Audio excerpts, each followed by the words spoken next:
Hello everyone, back tuning into today's video. We're going to have a look at the weather for the next week to 10 days. For today's video, that'll take us around the 15th of September, so we're heading into the middle of the month with the week to 10 day video updates now.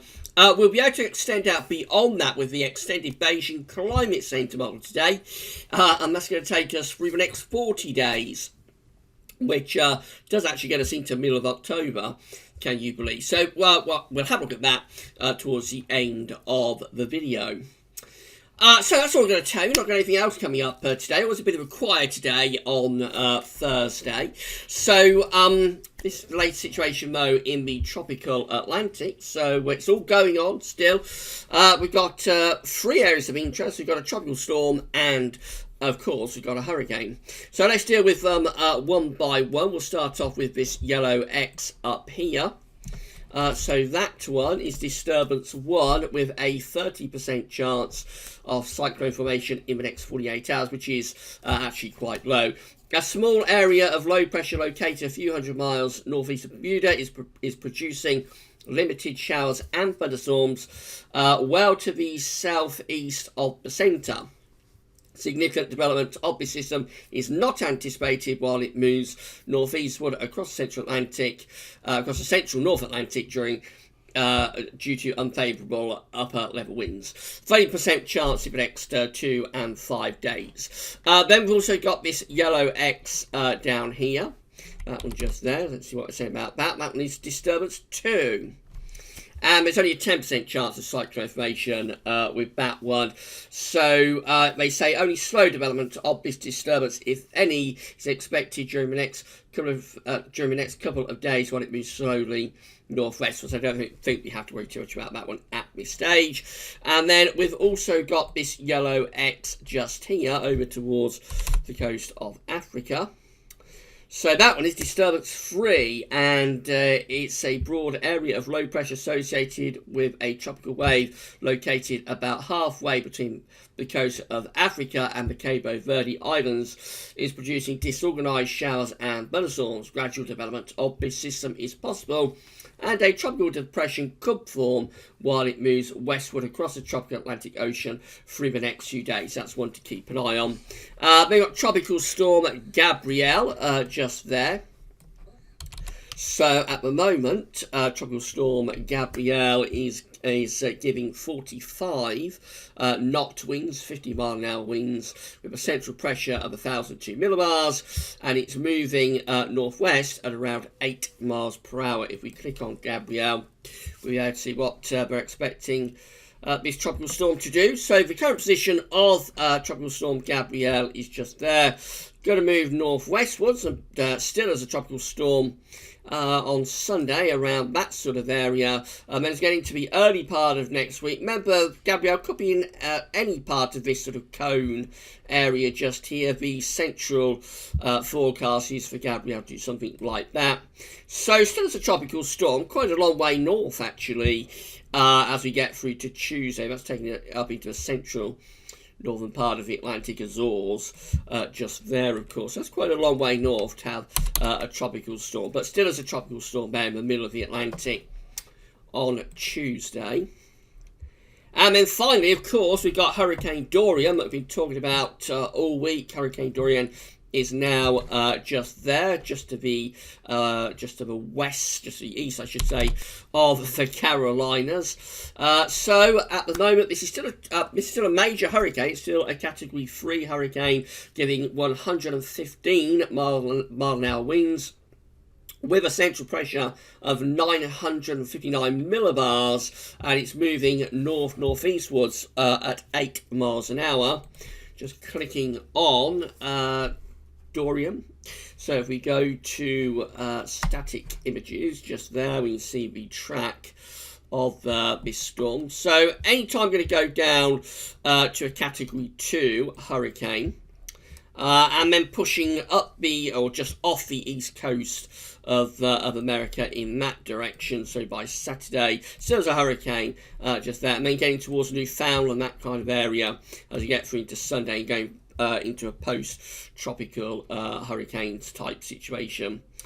by that time, and then by Tuesday actually to the south of Greenland. That's the southern tip of Greenland, of course, just there. And by then, of course, obviously post-tropical storm. Finally, the messages with Dorian, so still quite a lot to read about it, but key message number one: life-threatening storm surge and dangerous winds are expected along portions that should be along portions of but it's portions the coast of South Carolina and North Carolina, and portions of Southeast Virginia and southern Chesapeake Bay. Regardless of the exact track of Dorian's centre, water levels could well rise in advance of the arrival of strong winds. Residents in these areas should follow the advice given by local emergency officials. Point number two: flash flooding will become increasingly likely across the eastern Carolinas today. There is a high risk of flash flooding over coastal sections of Carolinas where life-threatening flash flooding is expected.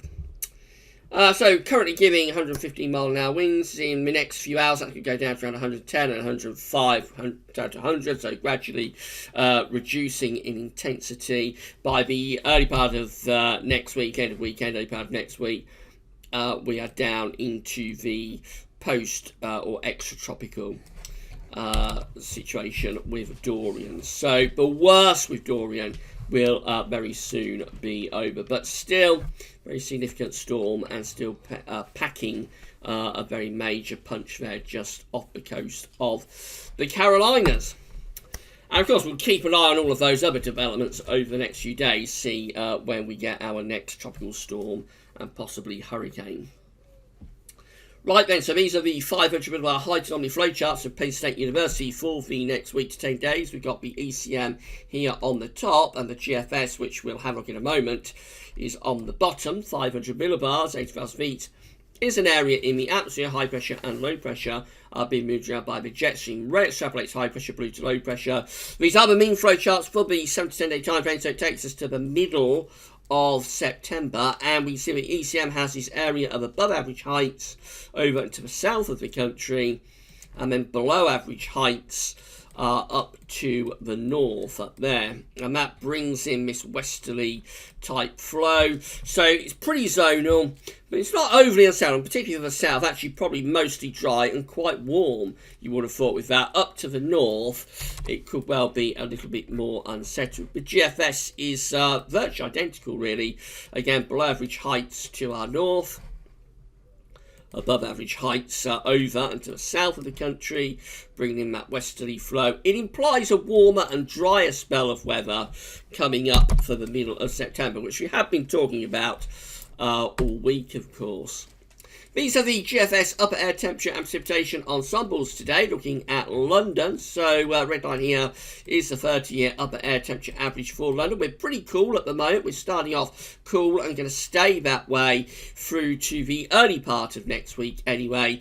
But as you head up towards the middle part of the month, that's this period just here, definite signs of warming trend appearing. Not going particularly hot, but definitely signs that things are going to warm up. We might see the temperature getting towards the low to mid-20s Celsius, I would have thought, by the end of next week and into the following weekend. Beyond that, there is a lot of scatter, so it could stay quite warm even into the third week of September, but we have got these ensemble members down here that are quite a lot cooler. So I think by the time we get beyond the middle of the month, then we are really into the realm of speculation. But definitely it looks like we're going to get a mid-month warm-up, and it is going to go a bit drier too. Precipitation-wise, fair amount of dry weather through the rest of this week, although there will be some rain coming southwards tonight and tomorrow, but for London it doesn't amount to too much. I know the weekend it's mainly dry. Do have some rain coming up through next week, so particularly around the middle of next week could have quite a wet interval, and then beyond that it's going quite dry around the middle part of the month as we get this warm up, and probably staying quite dry even into the third week of September. So that's a relatively dry ensemble for London. Temperature anomalies from the 5th to the 13th of September Overall, a bit cooler than average. It does look like relatively cool week coming up. I expect to start seeing these trending a bit warmer over the next few days. Precipitation anomalies from the 5th to the 13th of September, more or less drier than average, and that will be the trend, I think, over the next few days as well. So gradually trending warmer and drier as we go through the next few days with those charts, I think. So that's how the GFS is looking for Sunday. Underneath a ridge of high pressure on Sunday, we will get a window of drier and warmer weather over the weekend. But then this weather system moves in from the North Atlantic on Monday, and that could bring some quite wet weather even down into the southeast on Monday. We go into another little bump of high pressure on Tuesday. There's the remains of Hurricane Dorian, of course, post-tropical storm by then sitting to the south of Greenland as an area of low pressure.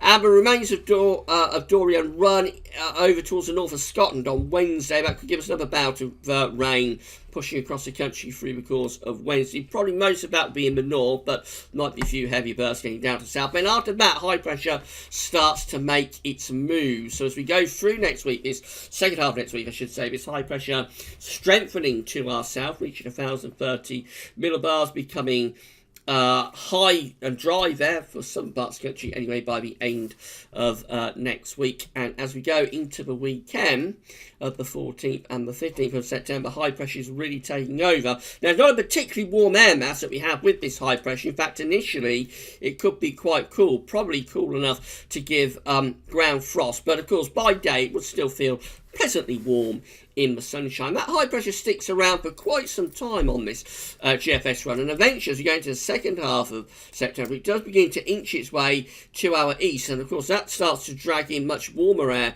from the south. So initially quite a cool area of high pressure, but eventually, as we get beyond day 10, this could turn into quite a warm area of high pressure, although by the end of the GFS run it looks like it's weakening. It looks like we're starting to pull in cooler air from the north again, probably on a cold front that could be bringing some rain. But of course, that's a very long way away. It's over 2 weeks away.